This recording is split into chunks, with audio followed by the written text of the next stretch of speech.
Payakumbuh.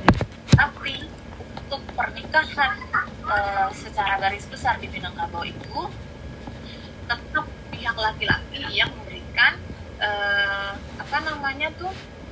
uang kepada pihak perempuan, ya. Nah, uang itu sebagai maharia, sama satu lagi ada istilahnya isi sasudui. Jadi kamar itu dipenuhi oleh segala macam tadi, kasur satu set ya, lalu lemari, lalu setelah itu ada meja rias dan segala macam.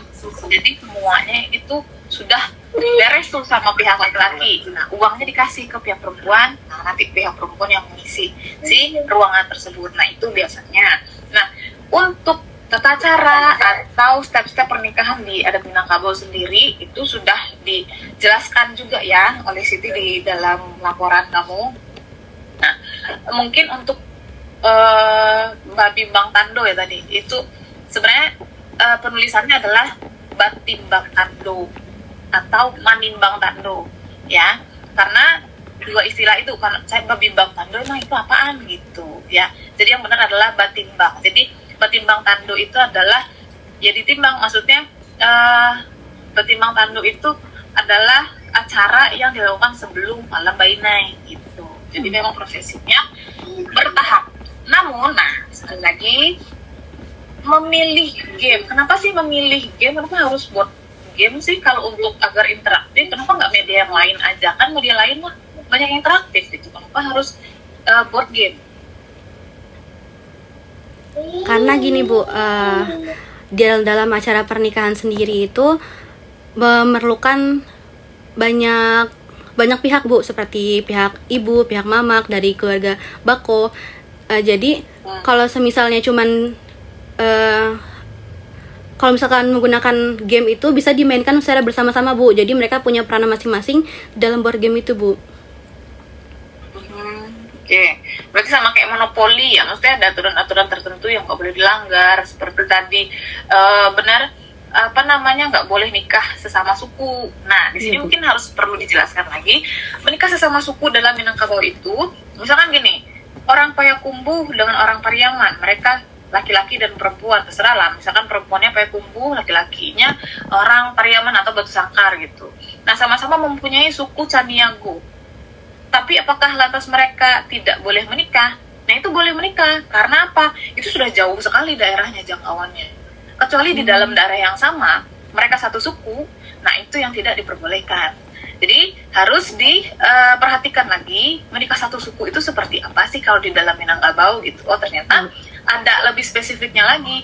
Yang tidak boleh menikah satu suku itu adalah di dalam satu daerah atau satu kampung. Karena kenapa tidak dibolehkan menikah satu suku di dalam satu daerah ataupun misalkan satu kampung atau ruang lingkupnya lebih kecil lagi, itu takutnya ditenggarai masih dalam jalur keluarga gitu. Ditakutkan nanti menikah sama keluarga dekat dan lain-lain. Nah, itu khusus suku itu khusus adat Sumatera Barat. Tetapi apakah secara agama boleh? Boleh. Tapi kan kita konteksnya mengangkat budaya ya. Tapi kalau misalkan dia sesukunya, daerahnya sudah beda, lalu kotanya sudah jauh sekali, nah itu boleh gitu. Nah, karena kan itu sudah jauh ya rentangnya kekeluargaannya gitu. Misalkan ibarat satunya di Lampung Selatan, satunya di Lampung Utara, nah itu boleh sesuku. Yang tidak boleh itu adalah di dalam satu kampung ataupun satu daerah yang ruang lingkupnya itu masih kecil dan masih kita bisa tahu, karena gini, di Sumatera Barat itu kita sebutnya nagari ya, di satu nagari atau satu wilayah itu masih saling kenal gitu. Oh, ini keluarga si ini, keturunan keluarganya ini, jadi itu masih satu keturunan. Ditengarai takutnya dalam satu keturunan yang sama gitu. Nah, harus ditambahkan lagi kalau misalkan kamu mau bikin board game dengan aturan-aturan tertentu, menikah satu suku di Minangkabau di dalam satu daerah, itu dendanya adalah harus menyediakan kerbau putih atau sapi putih, kalau nggak salah saya ya, sapi putih. Nah, kalau tidak ada sapi putih, kalau tidak bisa mencari sapi putih itu, maka dua orang itu harus bukan bahasa kasarnya sih dibuang ya, dibuang dari kampung. Tapi bahasa halusnya adalah ya dia tidak boleh tinggal di kampung tersebut gitu. Nah, itu harus diperjelas lagi. Mungkin kamu bisa cari buku referensi budaya alam Minangkabau, ya. Iya, Bu. Itu karena buku kita nyebutnya buku BAM atau sekarang ini namanya Keminangkabauan. Itu adalah mata pelajaran di sekolah-sekolah di Sumbar. Nah, itu informasi yang saya tambahin satu lagi. Lalu setelah itu kan ada di sini Mahantasiri, ya kan? Iya, Bu. Nah, sebenarnya Mahantasiriah, jadi SIRIAH, sirih itu adalah ya serai. Wah, kok iya sirih itu iya ya benar-benar. Mahantasiri itu adalah meminta izin kepada keluarga gitu. Nah, lalu mana lagi ya? Kalau tujuan perancangan sudah baik, rumusan masalahnya sudah baik, mungkin untuk bagian wawancara saya harus menambahkan lagi, selain kamu memang punya argumen untuk melakukan wawancara ke wedding organizer. Awalnya saya tanya, loh kenapa wawancaranya ke orang WO gitu ya, tapi ya nggak masalah kalau selama kamu mempunyai argumentasi dan kamu paham bahwa orang itu benar-benar menguasai dan mengikuti dari awal prosesi pernikahan adat Minangkabau dari step pertama sampai step terakhir. Nah, saya mau nambahkan lagi, kalau untuk wawancara di Minang itu kita menyebutnya penghulu. Penghulu itu kalau kita taunya orang yang menikahkan, orang yang nikahin orang nikah ya, yang mau nikah ya. Kalau di Padang itu, di Sumbar, di Minang itu penghulu itu panggilan untuk pemangku adat. Jadi gelar untuk penghulu atau pemangku adat di Minangkabau itu gelarnya adalah datu. Gitu. Jadi mereka yang dituakan dan dipercaya untuk memimpin kaumnya. Nah, biasanya di dalam suatu wilayah atau nagari, penghulu itu ketika misalnya ada yang mau nikah atau keluarga yang mau nikah, itu biasanya penghulu itu ikut untuk bermusyawarah misalnya. Nah, lain cerita dengan penghulu yang nikahin orang ya. Di penghulu di Minangkabau ini itu adalah pemangku adat atau pemuka adat. Nah, sebaiknya Siti juga menanyakan hal itu kepada penghulu di Minangkabau. Terserah mau dari dari daerah Payakumbuh, mau dari daerah Solo, atau mau dari daerah Batu Sangkar, itu nggak apa-apa. Terserah, yang penting adalah kita bisa menjamin bahwa beliau tahu langkah-langkah untuk, atau misalnya gini, kamu memvalidasi bahwasanya langkah-langkah atau ada langkah-langkah untuk melakukan pernikahan di Minangkabau ini masih tetap terlaksana di daerah tersebut gitu. Jadi jangan cari penghulu yang dia nggak tahu dan tidak paham sama sekali tentang prosesi pernikahan di Minangkabau gitu.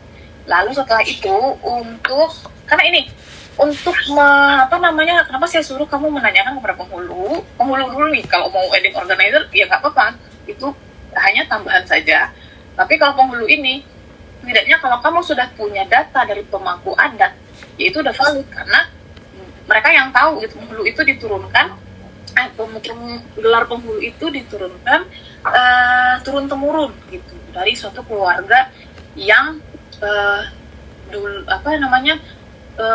ibaratnya kalau keluarga saya misalnya, penghulu itu hanya diturunkan dari keluarga yang pertama kali atau memang dipandang oleh kaumnya atau orang wilayah di sana bahwasanya keluarga yang dipercaya lah secara keturunan, secara kualitas keluarga atau datuk-datuknya itu sudah bagus. Nah, jadi penghulu yang dipilih itu dari keturunan mereka. Walaupun tidak memungkinkan juga untuk dipilih dari kalangan yang lain, tetapi dilihat dulu nih, kan harus ada pertimbangannya gitu. Bibit-bebet dan bobotnya itu dilihat dari keluarga tertentu misalnya gitu. Ya, Bu. Nah, terus untuk observasi tadi ada ya, saya lihat di sini kamu mengamati ya, pengamatan langsung ke pernikahan adat Minangkabau, lalu acara pernikahan yang diselenggarakan di Lampung. Nah, kalau menurut saya sih lebih baik kamu langsung ke daerahnya, ke Provinsi Sumbar itu tersebut. Jangan di daerah-daerah seperti Solo misalnya, Tanah Datar, atau Batu Sangkar. atau Payakumbuh. Di kampung-kampung itu masih melaksanakan adat seperti itu, gitu. Ya, Iya, karena Bu. di keluarga saya sendiri, sepupu saya nikah, keluarga itu semuanya ngumpul gitu. Jadi pernikahan itu nggak cuma sekali aja, itu bisa sampai 3 hari di rumah perempuan, di rumah laki-laki, di rumah mama atau di rumah bako dan segala macam. Nah itu karena saya nikahnya nggak di kampung saya ya, saya nikahnya di Padang. Nah saya cuma cukup sekali aja, tetapi ketika ada prosesi pernikahan di kampung saya sendiri, nah itu melibatkan banyak sekali keluarga dan pihak suami pun juga diberi gelar sama kayak di Lampung gitu. Jadi pihak suami yang di kata lainnya adalah kita nyebutnya sumando gitu. Dia juga diberikan gelar kehormatan dari pihak istri. Maksudnya di Minangkabau ketika dia sudah sah menjadi suami dari pihak perempuan, nah itu diberikan gelar datu apalah namanya, banyak sekali ya. Jadi itu juga harusnya kamu masukkan. Oh ternyata nanti di game itu kalau misalkan sudah menikah, si pihak laki-laki diberikan gelarnya apa aja gitu. Jadi itu sebagai bahan untuk membuat game. Memang makanya saya bilang, kalau untuk game kamu setidaknya harus tahu dasar-dasar pernikahan. Oh setelah tidak hanya 5 step ini saja, 5 atau 6 step ini saja. Jadi aspek-aspek yang di dalamnya ternyata masih banyak loh unsur-unsur yang harus kamu lengkapi untuk permainan game ini. Gitu. Karena kan saya perantau juga ya posisinya gitu. Iya, Bu. Cuma satu lagi untuk kamu bertanya ke IKM Minang yang isinya perantau semua, mending anak-anak mahasiswa itu yang kamu jadikan target audiensmu. Iya, Bu. Itu aku dijadiin untuk uji coba kayak user testing gitu, Bu. Nah itu testing. Tapi di sini apakah kalau nggak salah sih kamu tadi nyebutin ya, kamu juga mau nanya-nanya ke IKM Minang gitu. Mungkin itu untuk bahan post test pretest aja kali ya. Iya, Bu. Sejauh apa sih kalian tahu gitu. Tapi maksud saya jangan wawancarain tentang bahan TA kamu ke mereka, karena mereka anak perantau, umur-umur anak kuliah seperti sekarang mah banyak yang kurang tahunya gitu. Maksudnya mereka tidak terlalu tahu dengan posisi adat yang seperti itu. Pun kalau tahu, yang tinggalnya di daerah-daerah dan mengikuti acara tersebut, makanya itu bisa sampai malam gitu acaranya ya. Nah, jadi kalau wawancara untuk ke IKM Minang itu ini aja sebagai satu target audiens. Yang kedua, sasarannya udah tepat nih, kamu nggak perlu jauh-jauh nyari orang Minang lagi gitu, karena di sini udah ada ikatan keluarga Minang kan. Iya. Nah kamu tinggal wawancara mereka, habis itu kamu post test pretest ke mereka. Setelah game sebelumnya pas mereka diwawancara, mereka paham nggak, mereka ngerti nggak. Nah lalu setelah itu barulah kamu melakukan user testing dengan game tersebut. Nah, baru setelah itu kamu lakukan pretest lagi.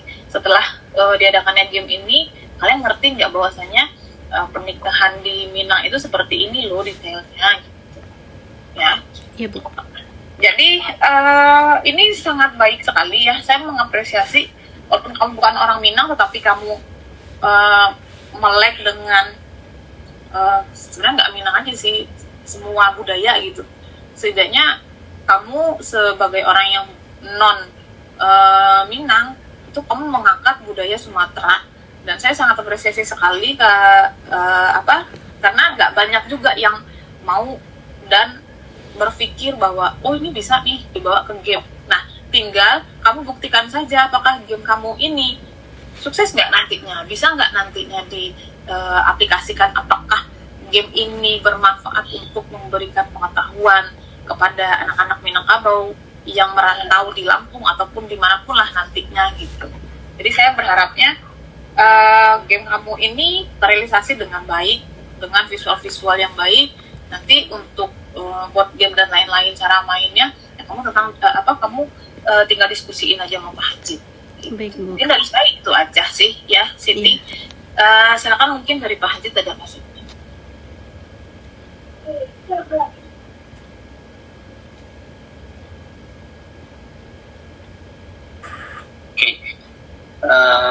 Tadi cukup banyak ya berkaitan dari Bu Putri, yang intinya adalah karena kamu bukan pelaku budaya di sana atau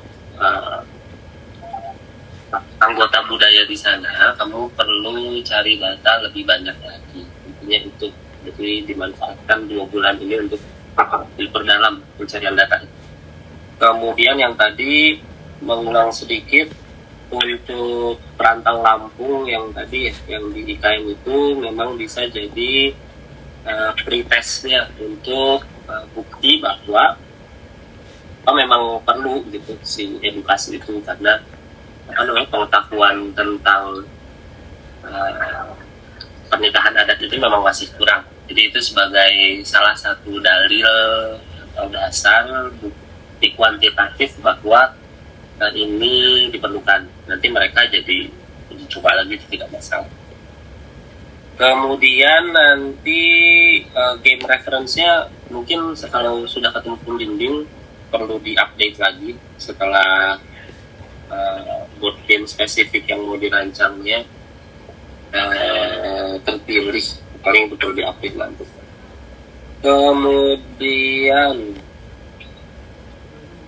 untuk teori-teori dan lain-lain nanti saja ngomong ke pembimbing ya kalau udah ketemu, karena ada beberapa yang menurut saya terlalu banyak tidak ketemu. Baik, Pak. Lagi tadi ya. Oh, untuk teknik analisis data itu SWOT itu bukan teknik analisis data. Atau dikasih tahu bahwa SWOT itu teknik analisis data di Metopen, di seminar. Iya Pak. Disaranin pakai SWOT, Pak. Oke, jadi meluruskan sedikit yang namanya teknik analisis data itu, SWOT itu bukan teknik analisis data.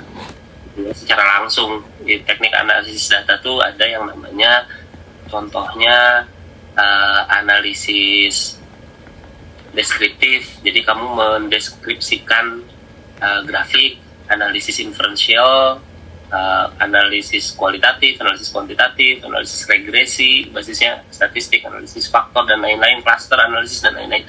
Itu namanya analisis data. Kalau SWOT itu sendiri lebih ke analisis strategi sih sebenarnya. Tidak serta-merta salah, tapi ada sebelum kamu masuk SWOT, intinya adalah kamu kan punya data nih, ada data ada banyak, terus data itu mau diapain? Nah itu yang namanya teknik analisis data. Gue punya data dari kuesioner nih, lu mau apain teknik analisisnya? Lu mau pakai SPSS kah? Lu mau pakai kuantitatif yang seperti apa atau deskriptif saja sudah cukup? Nah itu namanya teknik analisis data. Setelah data dianalisis, baru kamu membuat analisis strategi tambahan. Tapi menurut saya jujur SWOT di sini kurang tepat untuk digunakan karena tiba-tiba aja. Jadi gimana ya? Tiba-tiba muncul board game analisis SWOT dari board game itu sendiri. Menurut saya itu kurang tepat. Sebaiknya dalam teknik analisis data kamu pakai dulu teknik analisis yang tadi saya sebutkan, misalnya deskriptif dan lain-lain. Kemudian dari data itu kamu menggunakan yang namanya, udah ngambil revitalisasi desain tradisi belum? Sudah, Pak. Pakai metode Atomix untuk menganalisis yang namanya elemen budaya dari prosesi pernikahan. Jadi pertama teknik analisis datanya dulu, observasi, wawancara mau diapain, cara mengolahnya, kemudian dari data pernikahan itu kamu bedah lagi pakai yang namanya Atomix itu, kamu lihat elemennya apa saja, dan dari elemen-elemen itu baru kamu ubah menggunakan metode perancangan, namanya perancangan board game, memang sudah ada. Nah, kamu manfaatkanlah si hasil analisis dari Atomix sebagai elemen-elemen permainan gitu ya. Jadi si tahapannya seperti itu yang nggak berantakan. Jadi ini SWOT ini sebenarnya kurang tepat menurut saya. Tapi overall sudah di arah yang benar, cuma beberapa penggunaan toolsnya saja yang kurang tepat, sama penguasaan materinya perlu diperkuat lagi. Itu sih. Mungkin ada pertanyaan dulu. Baik, Pak. Mungkin